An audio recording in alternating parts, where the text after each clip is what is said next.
momento mais perigoso na vida do cristão é depois da vitória. Lembra que eu falei? Receberam uma vitória, não receberam? Aqui, ó. Atos 2 não foi uma grande vitória? É agora que eles têm que vigiar. Por que eles têm que vigiar? Porque senão eles podem se sentir o dono da cocada preta. Agora eles podem se sentir a última Coca-Cola do deserto, porque estão cheios da unção do Espírito Santo. Porque senão eles olham para aquele homem, se sente maior e vê ele desprezível. Mas quem está na unção não se sente melhor do que ninguém, mas desce o nível do necessitado. Por isso que a lição do perdão entra aqui, ó. Ó, a lição do perdão. Você está aqui. Quem te feriu está aqui. Quem te feriu não tem a mesma maturidade espiritual que você tem, não tem o mesmo temor que você tem, não tem o mesmo tempo de estrada com Jesus que você tem. E para você perdoar, tu vai ter que vir aqui, ó. Ah, pastor, mas perdão. É isso mesmo, perdão tem a palavra perda. Não é à toa que perdão tem a palavra perda dentro dele. É aqui que eu entendo quem é espiritual e quem não é. É por isso que você tem que considerar ao pé da letra, sem abrir margem. Se você for tentar pensar em outra coisa, mas é aqui, você não vai perdoar. Leva ao pé da letra. A questão do perdão é muito de Deus. E o nome de Jesus foi glorificado. É isso que você tem que ter em mente. Isso é para quem já passou das fases. Isso é para quem aceitou os processos. Isso é para quem está disposto a amadurecer. Isso é para quem está disposto a tirar o que é teu e receber o que é dele. Nessa terra você só leva o que você fez para Deus e para o próximo. Não é o que você fez para você. É porque você, né? A gente fomos criados num contexto, né, que a gente é inserido numa sociedade. E a gente tem que ter cuidado para essa sociedade não nos culturalizar, não nos deixar parecido com eles.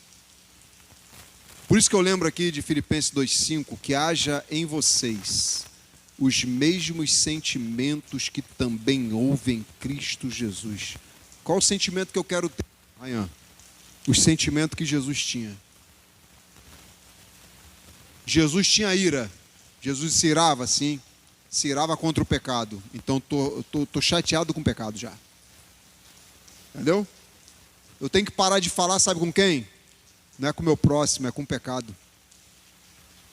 Tem que parar, eu tenho que me divorciar, não é de pessoas. É do meu jeito, eu nasci assim, vou morrer assim, eu tenho que me divorciar dele.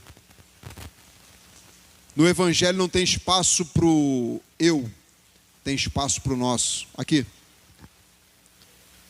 A gente aprendeu errado na escola. Na escola se conjuga o verbo eu, tu e ele. Mas no hebraico se conjuga o verbo assim, ó. Ele, tu e no final eu. O português, se eu não me engano, em inglês, né? De inglês também se conjuga assim, verbo to be, né? E o hebraico não, o hebraico é ele. Depois vem o meu próximo, tu, e no final vem eu. Na escola você aprende o que primeiro? Eu. Primeiro vem eu. É por isso que a gente não libera perdão. Perdão. É por isso que a gente tem dificuldade de pensar.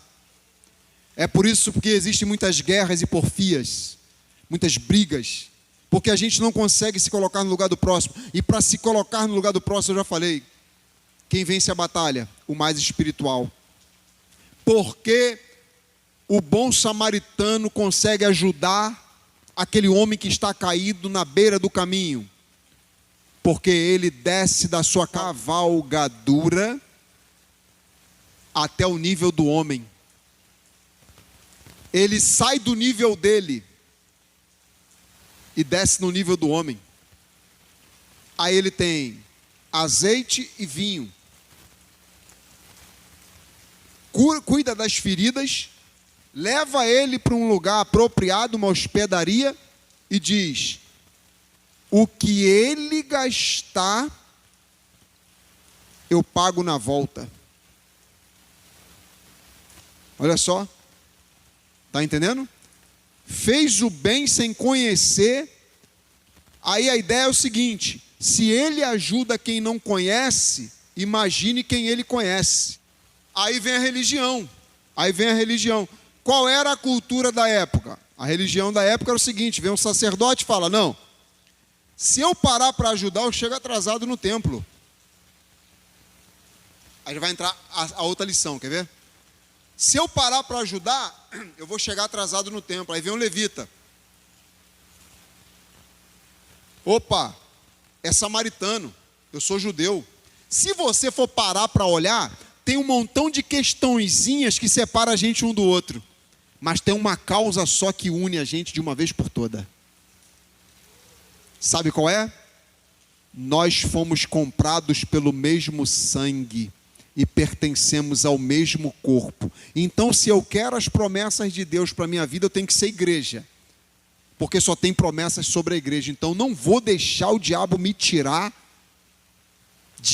da posição de igreja de Jesus Cristo. Está entendendo, irmãos? Permaneça na presença do Senhor. Por quê? Aqui, Pedro e João não são religiosos, porque eles poderiam dizer o seguinte: vamos perder o horário do culto. Sabe por que eles estão se atrasando? Porque estão cuidando de alguém. Eles não estão se atrasando porque estão no Facebook. Eles não estão se atrasando por negligência. Pedro e João estão se atrasando, vão chegar atrasados no culto. Mas eles vão ajudar alguém. Eles não vão chegar por negligência. Eles não vão chegar porque quer. Então aqui, nesse caso aqui, Deus sabe todas as coisas. Está entendendo? Por quê? Não tem religiosidade. Está entendendo, irmãos? Cuidado com a religiosidade. Porque senão você começa a vir porque tem que vir. Eita. Senão você começa a fazer porque tem que fazer. Senão você começa a fazer porque alguém tem que ver você fazendo. Cuidado com a religiosidade. Porque senão você começa a fazer a obra de Deus sem Deus, tá? A pior coisa é você fazer alguma coisa para Deus sem Deus. Caramba, que isso? Está entendendo, irmãos? Se você fizer na religiosidade, você não está fazendo para Deus. Porque a religião, ela prega o quê? Um protocolo, tudo certinho ali, tem que fazer, tem que fazer. Não é que tem que fazer, eu amo fazer. Não é que eu tenho que fazer para alguém ver, eu faço para Deus. Se ninguém vê, glória a Deus, consegui meu objetivo, que é fazer para Deus. E segundo ponto, outro ponto aqui, eles não querem entrar sozinhos. Eles querem levar mais alguém com eles. E hoje é culto do amigo. Eles não estão com esse pensamento aqui, ó. Pensamento do orgulhoso. Eu entrei, pode fechar a porta. Já estou salvo mesmo.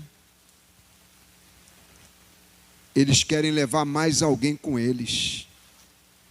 Amém? Então eles não têm um pensamento negligente. Eles não têm um pensamento orgulhoso, soberbo. Ah, eu já entrei, pode fechar a porta da arca. Quem dera se Noé conseguisse colocar mais alguém dentro da arca. É porque ninguém queria, irmãos. Mas que Noé tentou, tentou. A Bíblia diz, Pedro diz que ele foi pregador de justiça. Você acha que, até falei com o William, se Noé não pregou assim, ó, ele pregou com exemplo. Pregou assim.